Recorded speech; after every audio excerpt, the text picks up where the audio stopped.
โอ้เพื่อสิได้ลำหนึ่งพี่น้อง น้ำก็กระถึกคือโคมอยู่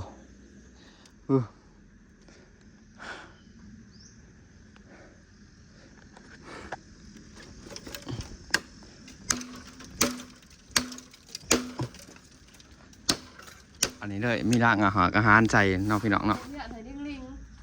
นี่มีร้านอาหารอันนี้หัวคันไดเนาะพี่น้องบายดีพี่น้องตอนนี้กำลังพาใหม่ไทยบ้านอย่าไปปูพอกแหวนเนาะพี่น้อง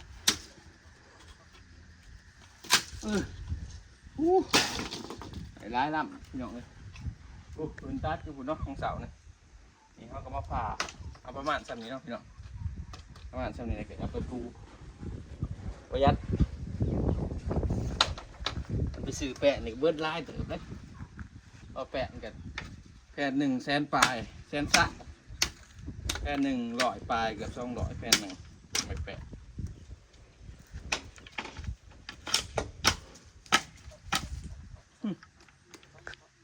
กบลงไปเฉยนี่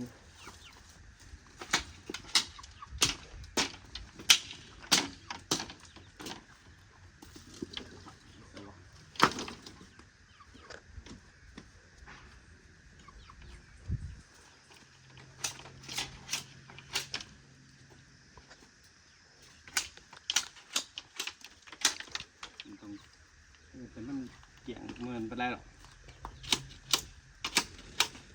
เอาแต่อันนี้มันออกไปก็ได้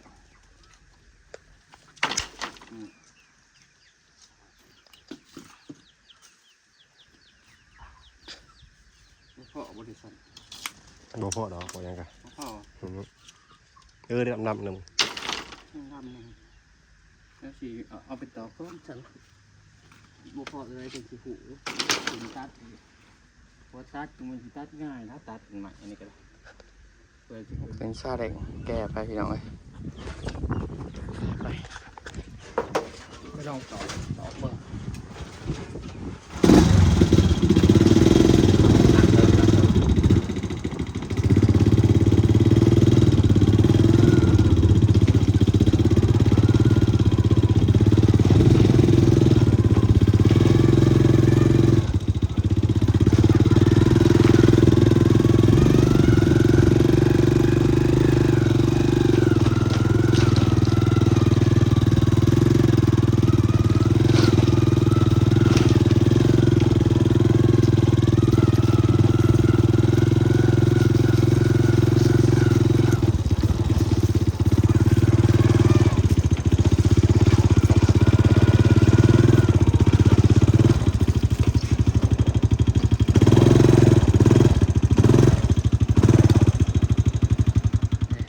ดอกน้ำนะพี่น้องเอ้ย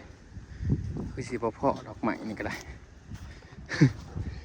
สีได้อยู่บุกครึ่งหนึ่งสีได้ผ้าอีกตัดอีกพี่น้องนี่สิมันก็พอดีเนาะพี่น้องขี่มันก็ตกลงหลุมเลยขี่คือสิตกง่ายมันโมนไม่แปะเนาะมันแบบเป็นไม้ไผ่บานมันเมินลงเลยมันลื่น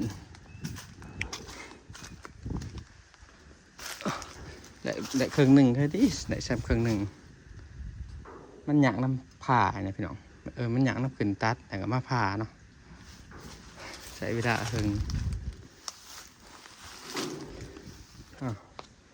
เบิดใหม่เลยพี่น้องเลย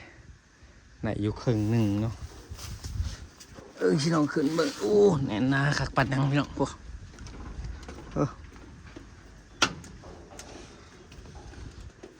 ปันยังแหนนโอ้ยขอไก่ขักขนาดนั้นนี่ขอไก่มันเนาะแหนนขักปันยังพี่น้องเอ้ยโอ้แหนนขักอีกเครื่องหนึ่งหันผลิตตัดใหม่ อีกจาก3 ลำ 4 ลำตัดฟังเสานี่ก็4 ลำเลย4 ลำลำใหญ่หัน2 ลำน้อยหัน2เหือสาหาละหมดละตัดฟังเสานะวันมาอื่นมาต่ออีกเนาะมาต่อปูกับเบิร์ดพอดีตัดใบลายๆแห้งดีได้ใหม่ก็ได้เพราะว่ามาแอบอีกแล้วพี่น้องเนาะแอบเสริมอีกให้มันที่นะแล้วก็แอบตัวนี้อีกนี่แอบมาอีกเนาะแต่ว่าจะเขียนประตูขึ้นบอลได้เนาะพี่น้องยังมาทันหูอยู่ประตูใช้กระชีแอบอีกได้เบิ่งเพื่อบ่ให้พ้นสาดเนาะทางเบิ่งแต่เอาลังกระชีมาเพื่อบ่ให้พ้นสาดได้พี่น้องคืออยู่เนาะขักอยู่เนาะพี่น้องกันมาซื้อใหม่เข้ามากันแล้วแต่บ้านนี้พอได้พี่น้องแต่ว่าเฮาเฮ็ดประหยัดงบเนาะเมื่อยแน่ยามันเขาคลองแพงคือขู่มือมีแต่สื่อบ่ไหวนะพี่น้องเยอะออกมาแล้วมันสิตัดมาเอาเลยมาเจียนออก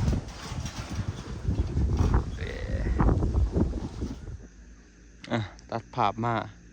มือใหม่พี่น้อง กำลังขึ้นตัด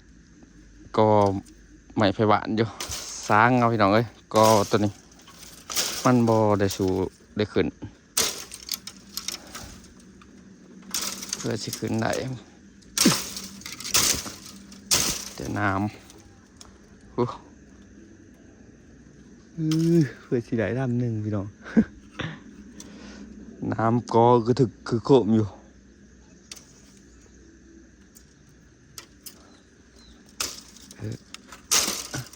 โอ้ตาหัวขันไดคือเป็นนั่นมัน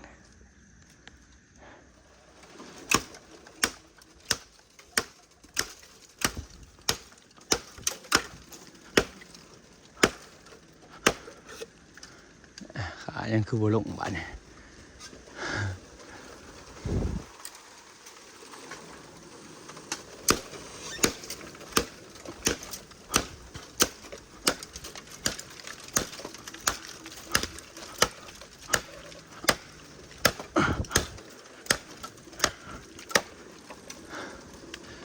ลงสำขังอยู่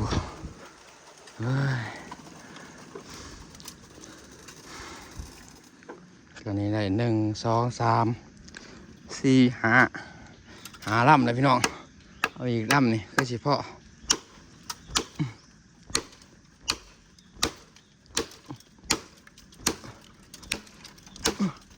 เบิ่งในกล่องคือตัดอยู่ดินอยู่ยังเนาะพี่น้องมันโมแม่นนั่นนี่ขึ้นมาตัดนั่นนี่พี่น้อง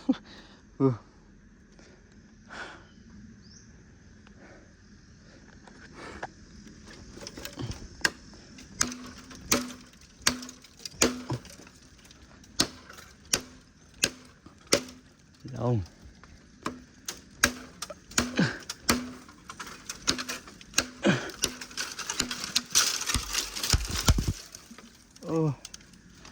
ลงขังตัวนี้อีกแล้ว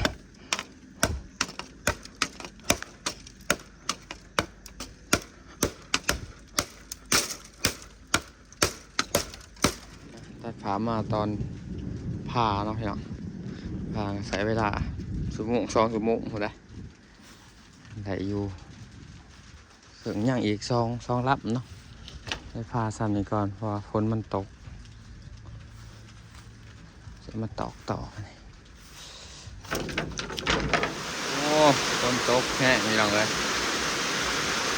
ตกมานี่หลายนาทีได้นี่ผักกัน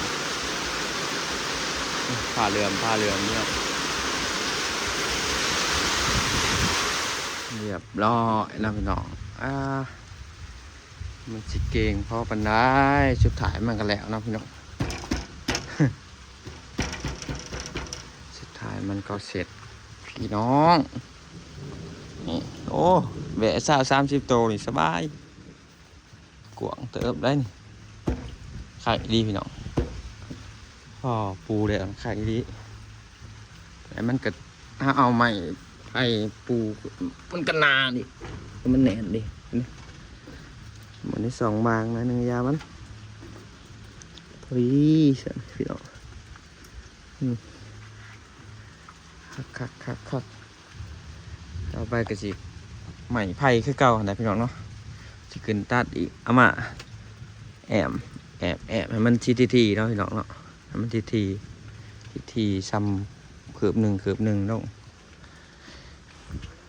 เพื่อบังฝนบังลมน้ำพี่น้อง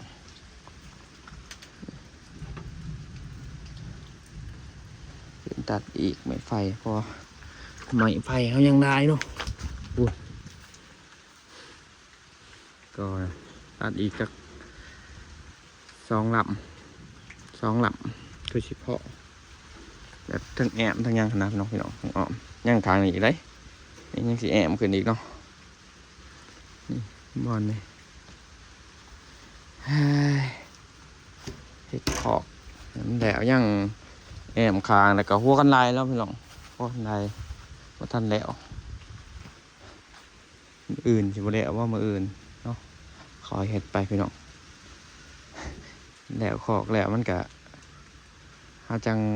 คอยหาแบะมาเนาะพี่น้องหมดท่านแล้วว่าเอามาเดี๋ยวนี้น้องพี่น้องเห็ดขอกให้มันก่อนแบบไม่ดีคักนี่ตอนนี้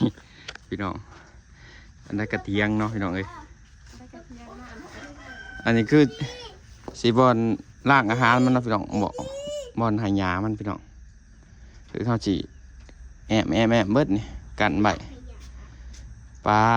เป็นปองใบให้ข้อมันมากินหญ้านะอยู่นี่ต้องเฮ็ดเป็นระบบเนาะพี่น้องเวลาเฮาบ่อยู่บ่ยังหั่นนะเฮาก็ค้างมันใบเฮาก็มีแต่เอาหญ้าใบให้มันเอาหญ้าเอาน้ำเนาะใบนี่พี่น้องกินเบิดแบะห้ามนี่เฮ็ดแบบอันนี้เลยมีร่างอาหารใส่เนาะพี่น้องเนาะนี่มีร่างอาหารนี่หัวคันไดเนาะพี่น้องหัวคันไดเนาะเดี๋ยวมืออื่นตัดใหม่มากันบริเฮ็ดเป็นขันนะเฮ็ดทีกันเด้อ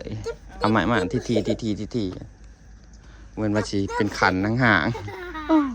ข้าวล่ะตัวว่านอนนี่เลยแล้วคือเทียงมันจะเตียงมีร่างอาหารเนาะ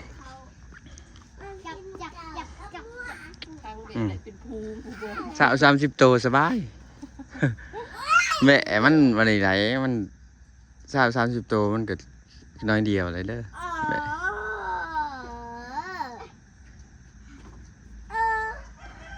นี่มันก็คือเลยแล้วขากันวันน้าเบาเรื่องมันออกแม่แพลูกขนาดทับวินเท่าบ่เลี้ยงนำ2-3 โตก่อนนี่แหละขอไปมันออกแม่แพลูกเองมันคู่นะบ่ซ้ำแม่3แล้วก็ผูตัวหนึ่ง3 แม่แต่ปีหนึ่งมันออกลูก2 เทื่อแล้วแบบ6 เดือนออกเทื่อหนึ่ง6 เดือนออกเทื่อหนึ่งมันออกแม่ไปลูกไว้เดือทองกับ2 โตทองมันออกเทื่อหนึ่งกับ2 โตจะได้เที่ยวมาเที่ยวบ้านเบะเที่ยวไปออกบ้านนะอันนี้กับพอได้หายงัวอยู่ซุ่มนี่พอได้ให้มีหลักอาหารคักแน่มืออื่นต่ออีกมืออื่นตัดใหม่มาแอมมันคนโตแข็งบ่หัวแห้งเติบได้ฝาห้องหึบเนี่ยหมดเครื่องยินใบ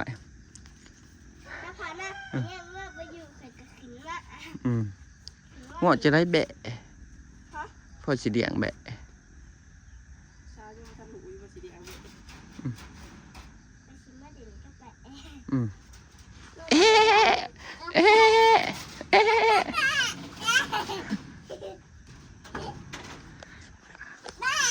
น้องพี่น้องสำหรับคิวหนึ่งสิปิดไปเพียงเท่านี้นะพี่น้องพอกันอีกพี่หนาเดี๋ยวมืออื่นจะมาอัปเดตมืออื่นคือสีแดงนะมืออื่นคือสีแดงครบ ยังประตอกประตูอยู่เลยเฮ็ดประตอกประตูพร้อมเนาะน่ะประตอกประตู ไอ้ยาเราเห็ดนาเป็นนา เขาก็แอะเบิดแต่นแหละ อย่ามันหลุดเนาะ แอะเบิดตอกไม้แอะตอกประตูเขาก็ใส่กระแจไว้สบาย เสียงก่อน ไปพอกันที่พี่นะพี่น้อง เสียง